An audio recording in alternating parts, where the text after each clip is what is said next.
ఇప్పుడు మనం 0.727ని ఫ్రాక్షన్స్లో ఎలా వ్రాయాలో చూద్దాం. ఇవి నంబర్స్ ఏ స్థానంలో ఉన్నాయో చూద్దామా ముందు. ఇది 10th ప్లేస్, ఇది 100th ప్లేస్. ఇక్కడ 2 అనేది 1000th ప్లేస్లో ఉన్నది. ఇక్కడ 7 10,000ల స్థానంలో ఉన్నవి. వీటిని డిఫరెంట్గా కూడా వ్రాయవచ్చు. మనం ఇలా ఆలోచిద్దాం. ఇది 10,000 స్థానంలో ఉన్నది కాబట్టి దీనిని 727 10,000 అనవచ్చు. ఎందుకంటే ఇది చిన్న స్థానము. మనం దీనిని 727/10,000 అని కూడా వ్రాయవచ్చు.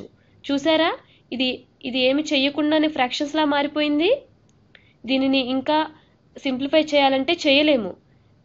ఇది 2తో డివైడ్ చేయబడదు, ఇది 5తో డివైడ్ చేయబడదు, ఇది 3తో డివైడ్ చేయబడదు, అంటే 6తో కానీ 9తో కానీ డివైడ్ చేయబడదు, ఇది 7తో డివైడ్ చేయబడదు.